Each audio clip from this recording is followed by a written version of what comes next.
शिप्रा तट पर स्थित इस स्थान का कई मायनों में महत्व देखने और सुनने को मिलता है। सबसे ज्यादा इस स्थान को पितृ पूजन के लिए श्रेष्ठ माना गया है। यहाँ हर चतुर्दशी पर पितरों की मोक्ष के लिए लोग दूध जल अर्पित करते हैं। मान्यता है कि इस स्थान पर तर्पण पिंडदान करने से गयाजी के बराबर फल की प्राप्ति होती है। इसलिए यहाँ दूर दूर से लोग पितरों के निमित्त पूजन के लिए आते हैं।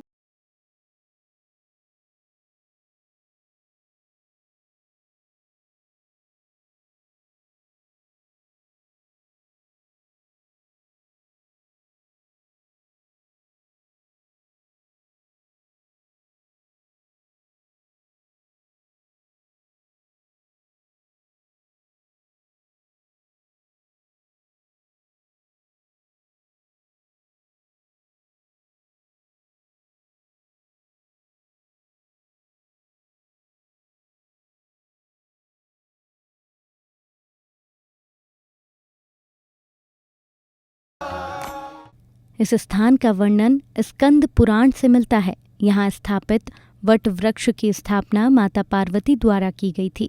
यहीं कार्तिकेय ने ताड़कासुर का वध भी किया था। मंदिर के पुजारी बताते हैं कि यहाँ भक्तों की सभी मनोकामनाएं पूरी होती हैं। स्कंद पुराण के अंतर्गत इनका विवरण है। स्कंद पुराण में सिद्धवट भगवान के नाम से जाने जाते हैं। ये माता पार्वती जी के हाथ का लगाया वो वट है। स्वामी कार्तिक भगवान ने यहाँ ताड़कासुर का वध किया।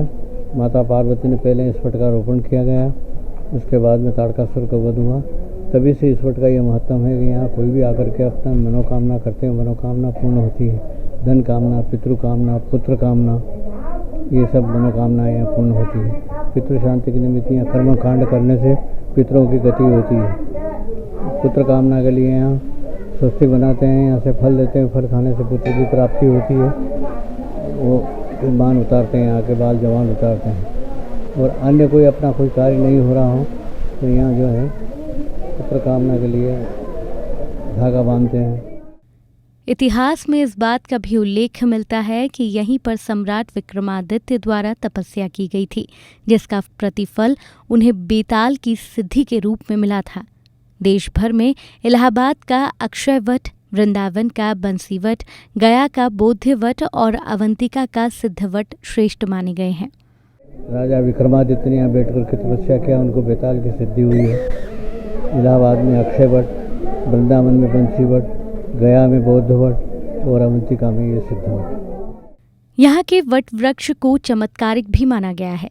बताया जाता है कि मुगल काल में शासक द्वारा इसकी प्रशंसा सुनकर इसे कटवा दिया गया था और दोबारा ना फैले इसके लिए इस पर लोहे का कई किलो वजनी तवा भी रखवा दिया था, लेकिन रातों रात वह फूटकर हरे भरे स्वरूप में बाहर आ गया।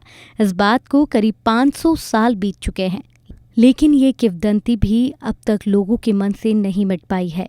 इसलिए इस स्थान को चमत्कारिक माना गया। मुगल टाइम में मुगल शासकों ने इसको लोहे के काट के लोहे के तवे जड़ दिए थे, उनको भी फोड़ करके रात भर में पुनः हरे भरे हो गए। कितने समय पुरानी बात है? ये करीब 400 साल पुरानी बात है, 500 साल पुरानी, मुगल टाइम के लिए। इतना ही नहीं, यहाँ एक शिवलिंग भी स्थापित है जिसे अनादि कल्पेश्वर के नाम से जाना जाता है। इस शिवलिंग की विशेषता यह है कि ये कलयुग का प्रमाण बताता है। जैसे जैसे दुनिया में पाप की वृद्धि हो रही है, शिवलिंग अंदर की ओर धंसता जा रहा है।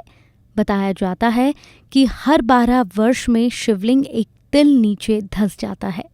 इधर एक अनादि कल्पेश्वर महादेव हैं जो कलयुग का प्रमाण बता रहे हैं। तो कलयुग में वो अंदर जा रहे हैं पाप की वृद्धि से।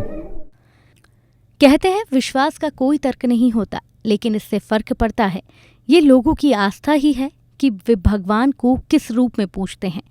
कहा गया है, जाकी रही भावना जैसी, प्रभु मूरत देखी तिन जैसी। कोई इस स्थान को चमत्कारिक होने के हिसाब से पूछता है तो कोई आस्था से। वैसे इस सिद्ध स्थान पर अब तक लाखों करोड़ों लोगों का भला हो चुका है।